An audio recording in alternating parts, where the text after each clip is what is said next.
Hello everyone.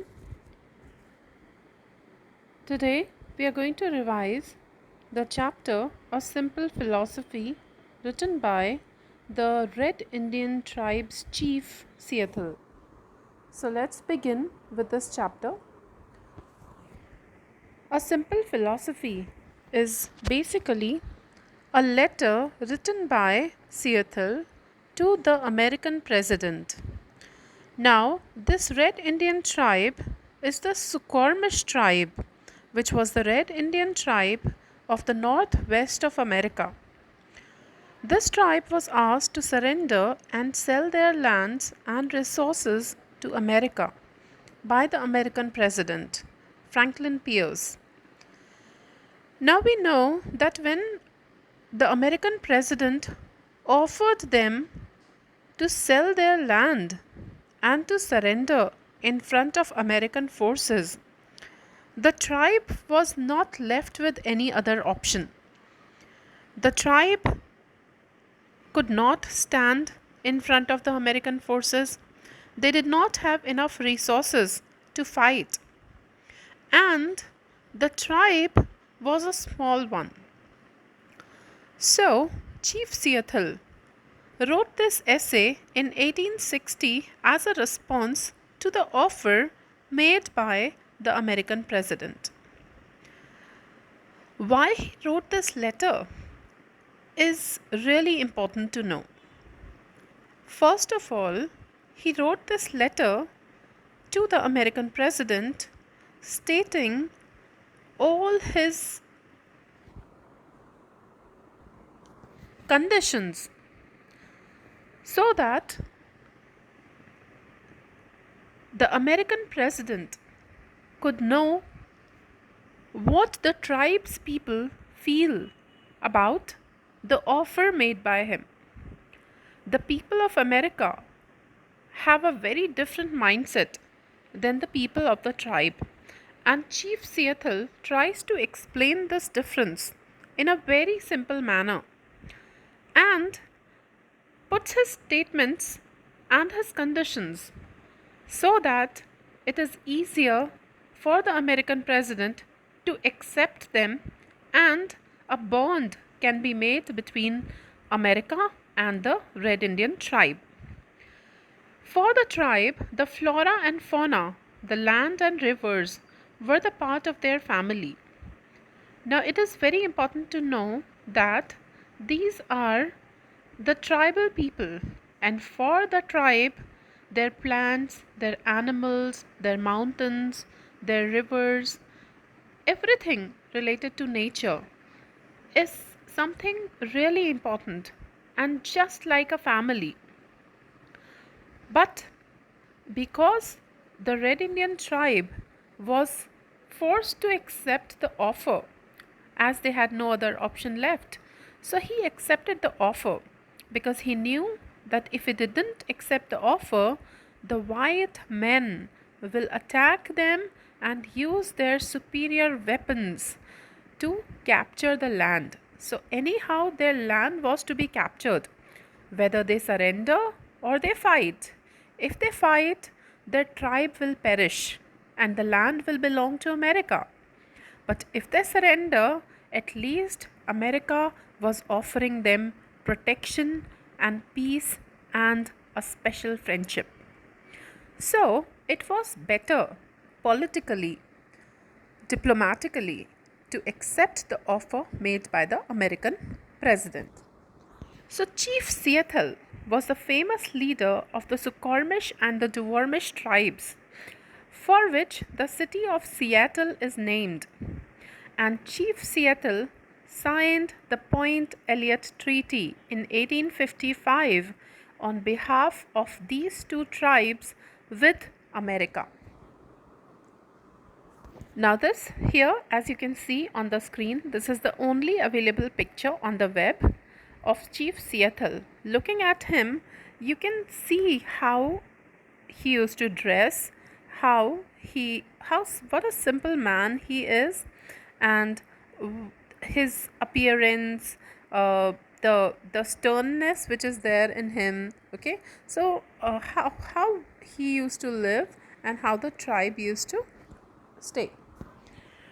Now, when we are talking about the letter, a simple philosophy written by the Red Indian chief Seathl of the Swarmish tribe of the state of Washington to the US President Franklin Pierce.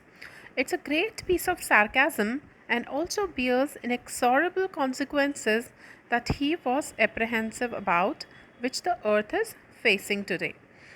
Now, it is important to know that the earth is facing many consequences of human destructiveness today. Our land is getting barren, our forests are decreasing, there is greenhouse effect, the temperature is rising, the glaciers are melting, and the air is getting polluted. The water is not drinkable. So there are so many things that we have right now. We are facing these circumstances due to our own mistreatment of nature.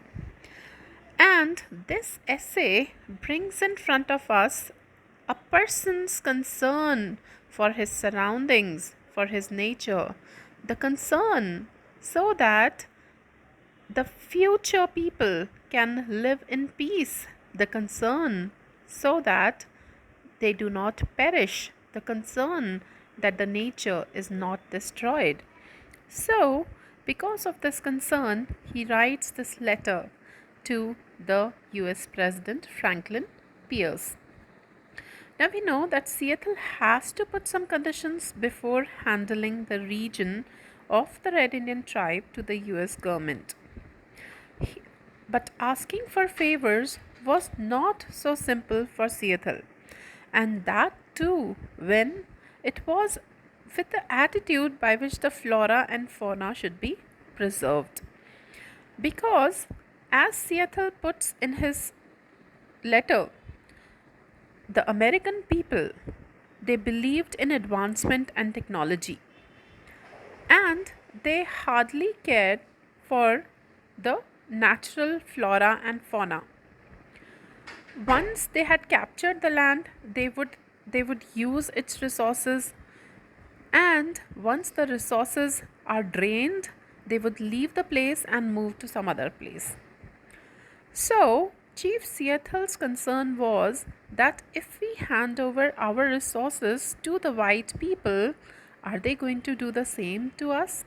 So, the preservation of flora and fauna and the natural resources was his major concern in this letter, where he says, how can you buy or sell the sky, the warmth of the land? The idea is strange to us. He says this, that this earth, the sky, the rivers, they do not belong to me. They are not my personal property. So how can I sell them to you? Such a wonderful ideology. So, this critical ideology relating to the utter futility of nature's destruction roused in Seattle's heart that eventually made him try to make the white man aware of the vigor and vitality of a healthy environment that is required for the existence of human race. Nature and mankind, they are in proportion to each other. If we destroy one, the other would be definitely get affected. There is a comparison between the calm and serenity of the rural life with the hustle and bustle of urban life in the letter, where he says, the clatter only seems to insult our ears. The clatter of machines, the clatter of urbanization, it is an insult to the ears of a person who is close to nature, who lives in the lap of nature. This is how Seattle compares the calm and peaceful atmosphere of the rural life with the disturbing atmosphere of the urban life. The utter humbleness with which Seattle has tried to light the idea of being eco benign has been appreciated with self acceptance of the Red Indian tribe being a savage. Seattle uses this word savage many times in his essay, and he accepts the fact that yes, we are savage. We do not understand the refined ways of the white people. We are not educated. We do not understand the technology. We do not understand the advancement. What we understand is the love of nature. And that is why he calls himself savage and says that we are savage. We do not understand your ways, but we are brothers. We pray to God. We love nature. We have to live together. So we are brothers.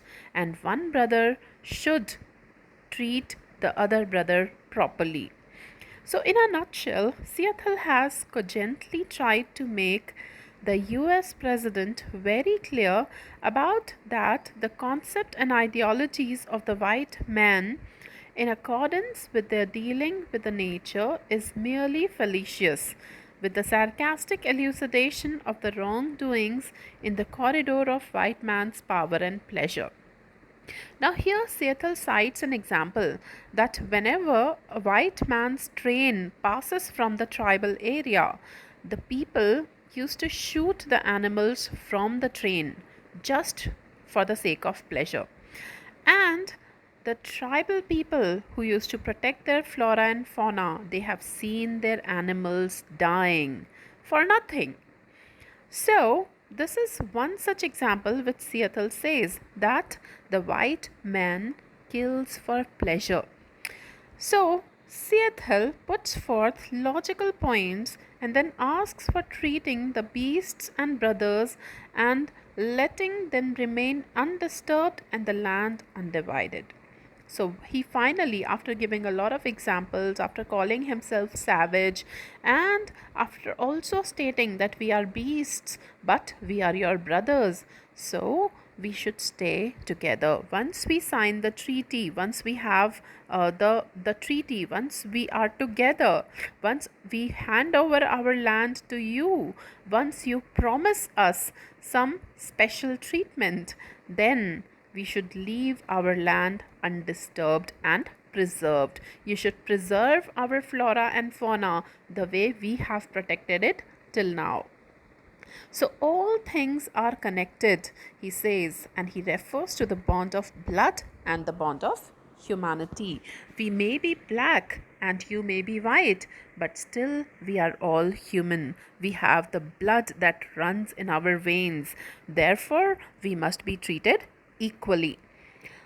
So, looking at the purpose and the tone of the essay, Seattle demanded that the Aboriginals, that is, the members of the tribe, shouldn't be subjugated and hampered for the pleasure of the white men. So, they may be Aboriginals, they may be the natives of America, they may be dark in color, but still they should not be subjugated. They are no less than a white man. So, by turning the blacks into slaves or the so called the beasts of burden. So, here he is also talking about slavery. Okay, the practice in America, which was very popular though at that time. So, he says that whether it is black or it is white, they all should have equal rights because God has made us equal. There is repetition of the term savage 5 times in the essay, and it tells about the concern and his love for nature. And the bitter relationship with the white people is there because the white men tried to capture their ancestral resources. There is also sarcasm in the utter futility of nature's destruction in the name of advancement. Seattle has stated many times that just in the name of advancement and technology, we cannot destroy our nature. We cannot exhaust our resources. We have to keep it preserved. We have to safeguard it so that even our future generations can take advantage of it. Now, this is the entire essay that we have done. Let's reflect on a few questions and see what we have understood. There are questions like, Do you think that the essay is relevant in the contemporary condition of the expansion of cities? Do you think we need to establish a balance between the urbanization and conservation of natural resources? What is your opinion about Seattle's concern on the exploitation and expansion of cities? Was he justified in surrendering and trying to protect his tribe's legacy? What is his determination? Is the discrimination between the white and black appropriate?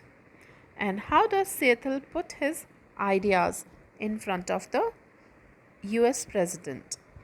So, these are a few questions which we must ask to understand the gist of this essay completely. So, let's end this essay here. Thank you so much.